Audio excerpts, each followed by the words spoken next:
Yo, what's up guys? M80 BcJ here to give you a few tips and tricks for some of the initiators you might end up playing in ranked. First character I want to give you guys tips on today is Gekko. Gekko is super new and you might see him a lot more recently than you probably have in the past. He got a big buff, so something that probably people don't realize is that he actually has like, his pickup is super fast and they're all on 10-second cooldowns. So before it would take about twice as long to pick up the dizzies and stuff. My first tip with Gekko is going to be that when you throw it straight up in the air, jumping is going to change the amount of time that you're going to be able to actually pick it up.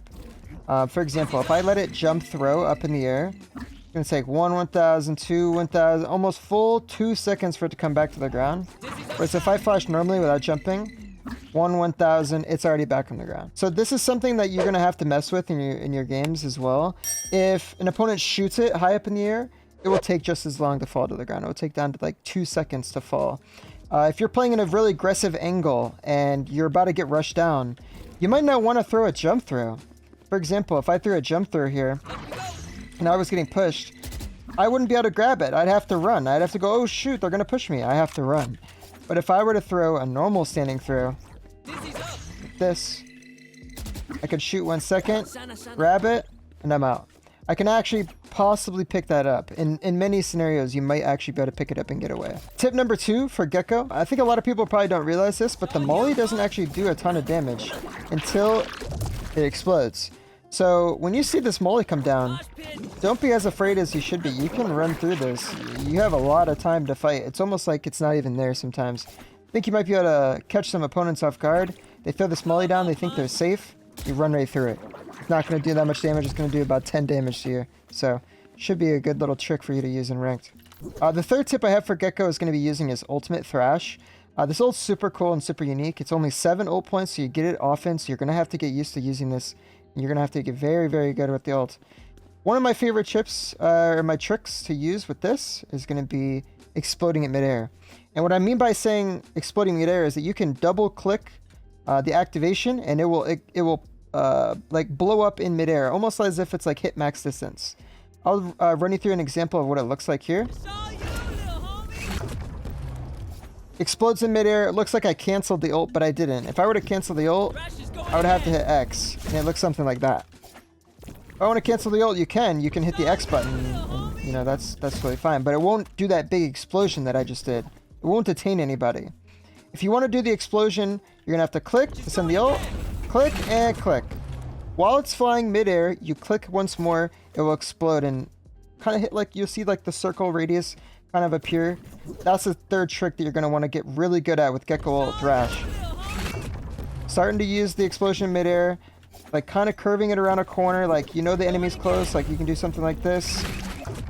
Boom, explode midair, you got him. You can use this trick to get a ton of more kills with Thrash. Alright, now we're kind of moving on to Fade. There's 3 things that I want to show you guys about Fade. The first tip that I want to give you about Fade is that her tether ability actually gives you a sound cue when you tether somebody. What do I mean by this?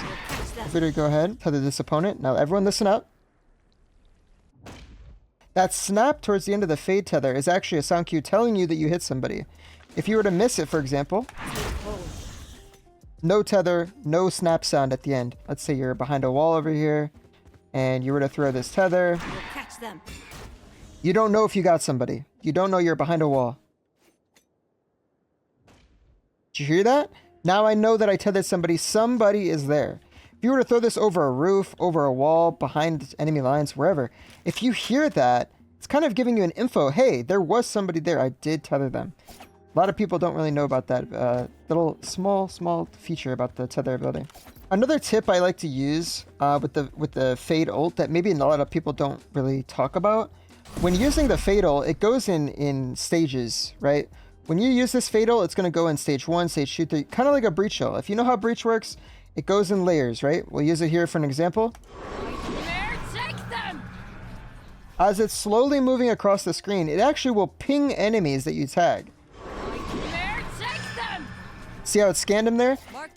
This can give you a ton of info if you use it properly. For example, if I go really close to my enemy, let's say I'm behind another wall or something, I use this ult. It instantly tags him, instantly giving me the info that he's close. Now, if I were to use this efficiently, back up, and let's say there's 2 or maybe even 3 enemies on my screen. If I were to use this on just those 3, it goes boom, boom, boom. It's going to tell me that they're at different lengths for me. One is kind of close, one's kind of medium range, and one's kind of far. If you go ahead and match this up with your map, you can almost pick out exactly where they are. Sometimes there'll be a big wall there, or something kind of box blocking them, and you could kind of guess where they're going to play off of the ping sound. You can trace them on the map, use your mini map. When that fatal gets to that area and makes a sound cue, you have an understanding of where he is. For example, if you're using this on Lotus back sight, if you ping one close front sight, you know he's fighting you close, probably fighting you into tree. If it pings back sight, you know that they're probably running away or playing retake, right? It can give you a ton of different info, and that's something that not a lot of Fade players are probably utilizing in their ranked games. A small little trick, most players might already know this or use this, but this is something that you can use as well. When you're using the Fade Prowler, you don't have to sit here and control the whole thing. You don't have to sit here and draw your like sculpture as you're, curving this Prowler. You can actually let it go auto and let it drive on its own. Kind of get a lot of value by doing this. For example, if you wanted to go ahead and peek this guy on, I'll show you with a bot real quick. As we have a bot over here, I want to go get a good angle on this guy, but I don't want to peek with my Prowler out. I don't want to do this, right? You don't want to peek with your utility out. You want to peek with your gun out. So how do you do that? You can do this. Bring them down. Let the Prowler drive, pull your gun out, try to hit them at the same time. They're going to pull out their gun to shoot this Prowler. And as they shoot your Prowler, that's when you can strike and you can take your opponent out. These are the three tips I would suggest to new Fade players. Get used to it. You'll have a ton of more info and grasp on the game and understand how strong Fade can actually be. And here we are back on Sova. One of my classic traditional agents I've been playing since the beginning of this game. Is actually the first agent I went pro playing. So a lot of memories with Sova, but there's a couple of things that you can get really good at that maybe not everyone knows. I think the 2 things that strike out to me the most and I've seen the most used in pro play recently has probably been like baiting your util. So for example, I'm going to use my drone and my dart in this example. When I use my dart, I want to do it behind them, kind of like off to the side, and I want to let it scan. I want to make sure that it is going in midair before I peek. And I'm going to use this to my advantage, kind of like how we used against the Fade Prowler, where the opponent's going to have to turn his crosshair to shoot it, or he's going to have to shoot me. And I'm going to know because he's either going to break my dart or he's going to give me wall hacks, right? The dart is going to scan him and give me wall hacks in the opponent, and I can easily take him out like this. Scanning ahead. Found them. Or he's going to go ahead and break the dart. Let's say he broke it.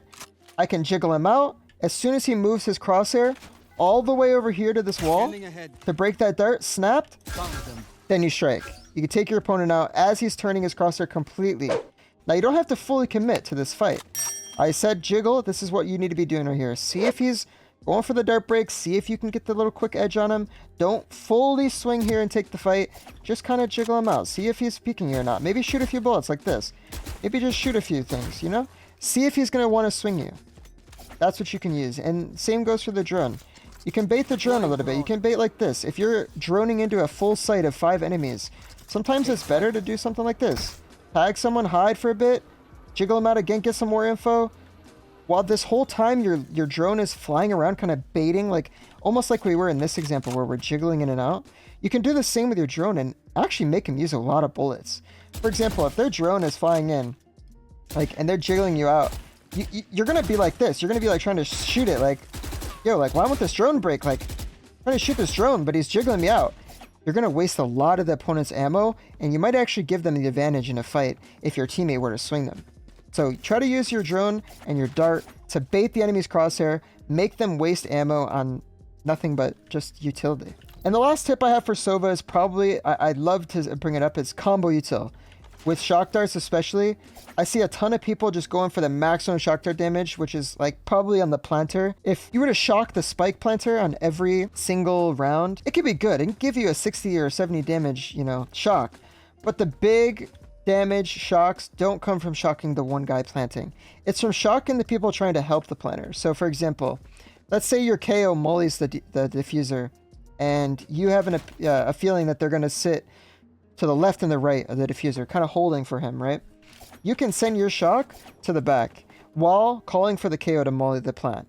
So you're going to stall the plant, and as they're running away, all three of them are going to be clumped away into this little like cubby, and that's where you can shock dart all three of them at once. Think deeper about using your shock darts rather than just trying to shock the planter whenever they tap the bomb. You always want to try to shock common headshot angles or post plant angles, anything to help your teammate get an edge in a fight. Here we are on Skye. I'm going to give you guys 2 little quick tips about Skye that you probably might know, and I've also shown in this video, but they also apply just the same to Skye. So if you remember what I was saying with the Sova drone and trying to bait out util, trying to jiggle them out, this is what you can do as well. With the dog, you can bait them out. You see a lot of pros do this. You wonder, why are they doing this with the dog? Why aren't they just going out and getting the info? It's because they're baiting your opponent to shoot at it. If you can bait your opponent to shoot at it, your teammate is going to have a way better chance to get that frag. Whereas if you just drive it out like this, oh, it breaks, your teammate has to swing into the dry fight. Not much supporting him, right? Use the dog the same way. Get them to waste some bullets. I use the example here. Try to jiggle them out, see what you can see. You can still see a little bit, and then jump out at the end. Get the maximum amount of info you can with this dog. Make sure you're using almost the full time amount. Like, you can let this dog, it has a long timer. Like, look, we're just sitting here talking. It's still going, it's still going, it's still going, it's still going. This dog has a really long timer. You need to make the most of it. Quick little simple trick with the heal ability. If you haven't seen this in VCT Pro Play, you'll see people grouping up. You'll see a lot of like weakened teammates grouping up at once before he goes for the heal. The reason is that the bar that the heal has will go down slightly less if you combine the heal with 2 teammates. Whereas if I were to heal 1 by 1, I would lose much more heal bar. So what you want to do is you want to call for all your teammates to clump, get together. Hey, I'll heal you guys at the same time, then pop your heal. It will save that heal ability and make sure you can utilize it better in the later round. All right, and those are the tips and tricks I have for you guys. Some simple stuff that you can bring right into your ranked games day 1 if you're trying to learn initiators.